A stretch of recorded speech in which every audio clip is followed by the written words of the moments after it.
ಪೊಲೀಸರ ವಿಚಾರಣೆಯ ವೇಳೆ ಮೊಬೈಲ್ ಪಾಸ್ವರ್ಡ್ ನೀಡಲು ಆರೋಪಿಗಳು ತಕರಾರು ಮಾಡಿದ್ದಾರಂತೆ. ಈಗಾಗಲೇ 10 ಮೊಬೈಲ್ ಸೀಸ್ ಮಾಡಲಾಗಿದ್ದು ಡಾಟಾ ವರದಿಗಾಗಿ ಅಧಿಕಾರಿಗಳು ಕಾಯ್ತಿದ್ದಾರೆ. ರಿಟ್ರೀವ್ ವರದಿ ಬಳಿಕ ಆರೋಪಿಗಳಿಗೆ ಪೊಲೀಸರು ಗ್ರಿಲ್ ಮಾಡಲಿದ್ದಾರೆ. ಮೊಬೈಲ್ನಲ್ಲಿದ್ದ ಸಾಕ್ಷ್ಯಾಧಾರದ ಮೇರೆಗೆ ಮತ್ತೆ ತನಿಖಾಧಿಕಾರಿಗಳು ಪ್ರಶ್ನೆಗಳ ಸುರಿಮಳೆಗೈಯಲಿದ್ದಾರೆ. ಇನ್ನು ನಿನ್ನೆ ಮತ್ತು ಮೊನ್ನೆ ಸರೆಂಡರ್ ಆಗಿರುವ ಆರೋಪಿಗಳ ವಿಚಾರಣೆಯೂ ಕೂಡ ತೀವ್ರಗೊಂಡಿದೆ. ಪ್ರಕರಣ ಸಂಬಂಧ ನೀವೇನಾದರೂ ಹಣ ಪಡೆದಿದ್ರಾ? ನಿಮ್ಮನ್ನ ಸಂಪರ್ಕಿಸಿದವರು ಯಾರು? ನೀವು ಯಾರ ಮಾತನ್ನ ಕೇಳಿ ಪ್ರಕರಣದಲ್ಲಿ ಭಾಗಿಯಾದ್ರಿ? ದರ್ಶನ್ ಜೊತೆ ನೀವೇನಾದರೂ ನೇರ ಕಾಂಟ್ಯಾಕ್ಟ್ನಲ್ಲಿ ಇದ್ರಾ? ಹೀಗೆ ನಾನಾ ಪ್ರಶ್ನೆಗಳನ್ನ ಕೇಳಲಾಗಿದೆ. ಮತ್ತೈದು ದಿನ ರೇಣುಕಾಸ್ವಾಮಿ ಹತ್ಯೆಗೈದಿರುವ ಡಿ ಗ್ಯಾಂಗ್ ಪೊಲೀಸ್ ಕಸ್ಟಡಿಗೆ ಒಳಪಟ್ಟಿದೆ. ಹೀಗಾಗಿ ಪೊಲೀಸರು ತನಿಖೆಯನ್ನು ಮತ್ತಷ್ಟು ಚುರುಕುಗೊಳಿಸಿದ್ದಾರೆ. ಆರೋಪಿಗಳಿಂದ ಮತ್ತಷ್ಟು ಸಾಕ್ಷ್ಯ ಸಂಗ್ರಹ ಮಾಡಬೇಕಿದೆ. ಜೊತೆಗೆ ಇನ್ನೂ ಕೆಲವು ಕಡೆ ಸ್ಥಳ ಮಹಜರು ಮಾಡಬೇಕಿರುವ ಹಿನ್ನೆಲೆಯಲ್ಲಿ ಪೊಲೀಸ್ ಕಸ್ಟಡಿ ವಿಸ್ತರಣೆಗೆ ಮನವಿ ಮಾಡಿದ್ರು. ರೇಣುಕಾಸ್ವಾಮಿ ಹತ್ಯೆ ತನಿಖಾ ತಂಡಕ್ಕೆ ಮತ್ತೆ ಇನ್ಸ್ಪೆಕ್ಟರ್ ಗಿರೀಶ್ ನಾಯಕ್ ಸೇರ್ಪಡೆಯಾಗಿದ್ದಾರೆ. ನಟ ದರ್ಶನ್ ಅನ್ನ ಎಸಿಪಿ ಚಂದನ್ ಗಿರೀಶ್ ನಾಯಕ್ ಮೈಸೂರಿನಿಂದ ಕರೆತಂದಿದ್ರು. ಚುನಾವಣೆ ನಿಮಿತ್ತ ಕಾಮಾಕ್ಷಿಪಾಳ್ಯ ಠಾಣೆಗೆ ವರ್ಗಾವಣೆಯಾಗಿದ್ರು. 3-4 ದಿನಗಳ ಹಿಂದೆ ಮತ್ತೆ ಸಿಕೆ ಅಚ್ಚುಕಟ್ಟು ಠಾಣೆಗೆ ವರ್ಗಾವಣೆ ಮಾಡಲಾಗಿತ್ತು. ಬಳಿಕ ಎಸಿಪಿ ಚಂದನ್ ರನ್ನ ತನಿಖಾ ಅಧಿಕಾರಿಯಾಗಿ ನೇಮಕ ಮಾಡಲಾಗಿತ್ತು. ಈಗ ಮತ್ತೆ ಇನ್ಸ್ಪೆಕ್ಟರ್ ಗಿರೀಶ್ ನಾಯಕ್ರನ್ನ ಸಹಾಯಕ ತನಿಖಾ ಅಧಿಕಾರಿಯಾಗಿ ನೇಮಕ ಮಾಡಲಾಗಿದೆ. ವಾಹನ ಸವಾರರಿಗೆ ರಾಜ್ಯ ಕಾಂಗ್ರೆಸ್ ಸರ್ಕಾರ ಬಿಗ್ ಶಾಕ್ ಕೊಟ್ಟಿದೆ. ಮೊದಲೇ ಪೆಟ್ರೋಲ್ ಮತ್ತು ಡೀಸೆಲ್ ಬೆಲೆಗೆ ಕಣ್ಣು ಅರಳಿಸುವ ಸವಾರರು ಮತ್ತೊಮ್ಮೆ ಆತಂಕಕ್ಕೀಡಾಗುವಂತೆ ಮಾಡಿದೆ. ರಾಜ್ಯ ಸರ್ಕಾರ ಪೆಟ್ರೋಲ್ ಮತ್ತು ಡೀಸೆಲ್ ಮೇಲಿನ ಮಾರಾಟದ ತೆರಿಗೆ ದರವನ್ನು ಹೆಚ್ಚಳ ಮಾಡಿದ್ದು ನಿನ್ನೆಯಿಂದಲೇ ಜಾರಿಗೆ ಬರುವಂತೆ ಆದೇಶ ಹೊರಡಿಸಿದೆ.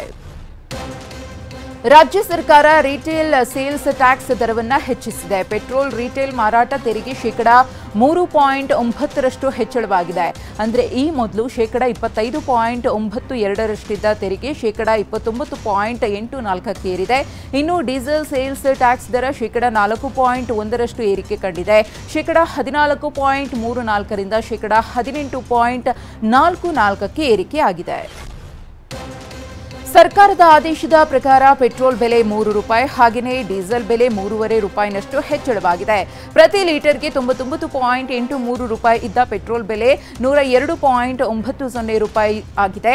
ಜೊತೆಗೆ ಪ್ರತಿ ಲೀಟರ್ಗೆ ₹86 ಇದ್ದಂತಹ ಡೀಸೆಲ್ ಬೆಲೆ 81.1 ಆಗಿದೆ. ಇತ್ತ ರಾಜ್ಯ ಸರ್ಕಾರದ ವಿರುದ್ಧ ಬಿಜೆಪಿ ರಾಜ್ಯ ಅಧ್ಯಕ್ಷ ಬಿವೈ ವಿಜಯೇಂದ್ರ ಗರಂ ಆದರು. ಕಾಂಗ್ರೆಸ್ಗೆ ಲೋಕಸಭೆ ಚುನಾವಣೆಯಲ್ಲಿ ನಿರೀಕ್ಷಿತ ಫಲಿತಾಂಶ ಬರಲಿಲ್ಲ. ಗ್ಯಾರಂಟಿ ಮೇಲೆ ಗೆಲ್ಲುವ ಭ್ರಮೆಯಲ್ಲಿದ್ದರು. ಅವರ ಸಿಟ್ಟನ್ನ ರಾಜ್ಯದ ಜನರ ಮೇಲೆ ತೋರಿಸುತ್ತಿದ್ದಾರೆ ಅಂತ ವಿಜಯೇಂದ್ರ ಲೇವಡಿ ಮಾಡಿದ್ದಾರೆ. ಪೆಟ್ರೋಲ್ ಹಾಗೂ ಡೀಸೆಲ್ ಬೆಲೆ ಏರಿಕೆಯನ್ನು ಸಚಿವ ಎಂಬಿ ಪಾಟೀಲ್ ಸಮರ್ಥಿಸಿಕೊಂಡಿದ್ದಾರೆ.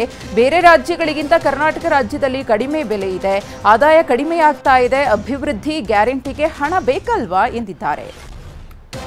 ಬೇರೆ ರಾಜ್ಯಗಳಿಗೆ ಹೋಲಿಸಿದ್ರೆ ನಮ್ಮ ರಾಜ್ಯದಲ್ಲಿ ಕಡಿಮೆ ಇದೆ ಅಂತ ಸಚಿವ ಎಂಬಿ ಪಾಟೀಲ್ ಹೇಳ್ತಿದ್ದಾರೆ. ಹಾಗಾದ್ರೆ ಯಾವ್ಯಾವ ನಗರದಲ್ಲಿ ಎಷ್ಟಿದೆ ಅಂತ ನೋಡೋದಾದ್ರೆ ಚೆನ್ನೈನಲ್ಲಿ ಸದ್ಯ ಪೆಟ್ರೋಲ್ ದರ ₹100.75 ಇದೆ. ಹೈದರಾಬಾದ್ನಲ್ಲಿ ₹107.41 ಇದೆ. ಕೋಲ್ಕತ್ತಾದಲ್ಲಿ ₹103.94 ಇದೆ. ಮುಂಬೈ ನಗರದಲ್ಲಿ ₹104, ನವದೆಹಲಿಯಲ್ಲಿ ₹94.72 ಇದೆ. 5 ಗ್ಯಾರಂಟಿಗಾಗಿ ತೈಲ ದರ ಹೆಚ್ಚಿಸಿದ್ದಾರೆ ಅಂತ ಕೇಂದ್ರ ಸಚಿವ ಎಚ್.ಡಿ. ಕುಮಾರಸ್ವಾಮಿ ಕಿಡಿಕಾರಿದ್ದಾರೆ. ಮಂಡ್ಯದಲ್ಲಿ ಮಾತನಾಡಿದ ಅವರು, ಎಷ್ಟು ದಿನ ಈ ಆಟ ಆಡ್ತಾರೋ ಆಡ್ಲಿ, ಜನರೇ ತೀರ್ಮಾನ ಮಾಡ್ತಾರೆ ಅಂತಂದ್ರು. ಮೋದಿ ನೇತೃತ್ವದ ಎನ್ಡಿಎ ಸರ್ಕಾರ ತಪ್ಪಾಗಿ ರಚನೆಯಾಗಿದ್ದು ಶೀಘ್ರದಲ್ಲೇ ಅದು ಪತನವಾಗುತ್ತೆ ಅಂತ ಎಐಸಿಸಿ ಅಧ್ಯಕ್ಷ ಮಲ್ಲಿಕಾರ್ಜುನ ಖರ್ಗೆ ಭವಿಷ್ಯ ನುಡಿದಿದ್ದಾರೆ. ಮೋದಿಯವರ ಬಹುಮತವಿಲ್ಲದ ಸರ್ಕಾರ ಯಾವಾಗ ಬೇಕಾದರೂ ಬೀಳಬಹುದು. ಮೋದಿಜಿಗೆ ಜನಾದೇಶವಿಲ್ಲ. ಇದು ಅಲ್ಪಸಂಖ್ಯಾತ ಸರ್ಕಾರ. ಈ ಸರ್ಕಾರ ಯಾವಾಗ ಬೇಕಾದರೂ ಬೀಳುತ್ತೆ ಎಂದಿದ್ದಾರೆ. ವೈಎಸ್ಆರ್ಪಿ ಮುಖ್ಯಸ್ಥ ಜಗನ್ ಮೋಹನ್ ರೆಡ್ಡಿ ಬಿಜೆಪಿಗೆ ಬೆಂಬಲ ಘೋಷಿಸಿದ್ದಾರೆ. ಮೋದಿ ಸರ್ಕಾರದ ಮಸೂದೆ ದೇಶ ಮತ್ತು ಆಂಧ್ರದ ಹಿತಾಸಕ್ತಿಯಲ್ಲಿದ್ದರೆ ಬಿಜೆಪಿಗೆ ನಮ್ಮ ಬೆಂಬಲ ಸದಾ ಇರುತ್ತೆ ಅಂತ ಪಕ್ಷ ತಿಳಿಸಿದೆ. ಅಲ್ಲದೆ ನಮ್ಮ ನೀತಿಯಲ್ಲಿ ಯಾವುದೇ ಬದಲಾವಣೆ ಇಲ್ಲ ಎಂದು ವೈಎಸ್ಆರ್ಪಿ ಸ್ಪಷ್ಟಪಡಿಸಿದೆ. ವೈಎಸ್ಆರ್ಪಿ ರಾಜ್ಯಸಭೆಯಲ್ಲಿ 11 ಸಂಸದರನ್ನು ಹೊಂದಿದೆ. ಮಾಜಿ ಪ್ರಧಾನಿ ಇಂದಿರಾ ಗಾಂಧಿಯನ್ನ ಭಾರತದ ಮಾತೆ ಅಂತ ಕೇಂದ್ರ ಸಚಿವ ಬಿಜೆಪಿ ನಾಯಕ ಸುರೇಶ್ ಗೋಪಿ ಬಣ್ಣಿಸಿದ್ದಾರೆ. ಕೇರಳದ ತ್ರಿಶೂರ್ನ ಪುಂಕನ್ನಂನಲ್ಲಿರುವ ಕರುಣಾಕರನ್ ಸ್ಮಾರಕಕ್ಕೆ ಗೌರವ ನಮನ ಸಲ್ಲಿಸಿ ಬಳಿಕ ಮಾತನಾಡಿದರು. ಮುಖ್ಯಮಂತ್ರಿ ಕೆ ಕರುಣಾಕರನ್ ಅವರನ್ನ ಧೈರ್ಯಶಾಲಿ ಆಡಳಿತಗಾರ ಮತ್ತು ಇಂದಿರಾ ಗಾಂಧಿ ಭಾರತದ ಮಾತೆ ಅಂತ ಬಣ್ಣಿಸಿದರು. ದೆಹಲಿ ಸಿಎಂ ಅರವಿಂದ್ ಕೇಜ್ರಿವಾಲ್ ಆಪ್ತ ಬಿಭವ್ ಕುಮಾರ್ ನ್ಯಾಯಾಂಗ ಬಂಧನ ಅವಧಿಯನ್ನು ವಿಸ್ತರಿಸಲಾಗಿದೆ.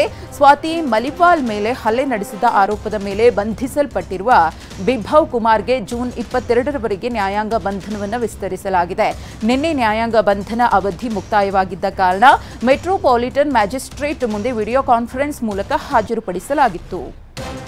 ಟಿ20 ವಿಶ್ವಕಪ್ ಮಧ್ಯೆ ಟೀಂ ಇಂಡಿಯಾದ ಸ್ಪಿನ್ನರ್ ಯುಜವೇಂದ್ರ ಚಹಲ್ ಬಿಡುವಿನ ವೇಳೆ ತಮ್ಮ ಪತ್ನಿ ಧನುಶ್ರೀ ಜೊತೆ ನ್ಯೂಯಾರ್ಕ್ ಸಿಟಿ ಸುತ್ತಿದ್ದಾರೆ. ಇಲ್ಲಿನ ಪ್ರಸಿದ್ಧ ತಾಣಗಳಿಗೆ ಭೇಟಿ ನೀಡಿ ಎಂಜಾಯ್ ಮಾಡಿದ ಸುಂದರ ಫೋಟೋಗಳನ್ನು ತಮ್ಮ ಇನ್ಸ್ಟಾಗ್ರಾಂ ಖಾತೆಯಲ್ಲಿ ಹಂಚಿಕೊಂಡಿದ್ದಾರೆ. ಈ ಮೂಲಕ ತಮ್ಮ ಮಧ್ಯೆ ಎಲ್ಲವೂ ಸರಿಯಿಲ್ಲ ಎನ್ನುತ್ತಿದ್ದ ನೆಟ್ಟಿಗರಿಗೆ ನಾವಿಬ್ಬರು ಚೆನ್ನಾಗಿದ್ದೇವೆ ಎಂಬ ಸಂದೇಶವನ್ನು ಕೊಟ್ಟಿದ್ದಾರೆ. ಟಿ20 ವಿಶ್ವಕಪ್ನಿಂದ ಪಾಕಿಸ್ತಾನ ಹೊರಬಿದ್ದ ಬೆನ್ನಲ್ಲೇ ಪಾಕ್ ಕ್ರಿಕೆಟ್ ಮಂಡಳಿ ಮಹತ್ವದ ನಿಯಮವೊಂದನ್ನು ಜಾರಿಗೆ ತರಲು ಮುಂದಾಗಿದೆ. ಎನ್ಒಸಿ ನಿಯಮವನ್ನು ಜಾರಿಗೆ ತಂದಿದೆ. ಈ ನಿಯಮದ ಪ್ರಕಾರ ದೇಶಿ ಕ್ರಿಕೆಟ್ ಮತ್ತು ಕೇಂದ್ರೀಯ ಗುತ್ತಿಗೆಗೆ ಸಹಿ ಮಾಡಿರುವ ಎಲ್ಲಾ ಪಾಕ್ ಆಟಗಾರರು ವರ್ಷವೊಂದರಲ್ಲಿ ಪಾಕಿಸ್ತಾನ ಸೂಪರ್ ಲೀಗ್ ಹೊರತುಪಡಿಸಿ ವಿದೇಶಗಳಲ್ಲಿ ನಡೆಯುವ 2 ಟಿ20 ಲೀಗ್ಗಳಲ್ಲಿ ಮಾತ್ರ ಭಾಗವಹಿಸಬಹುದಾಗಿದೆ.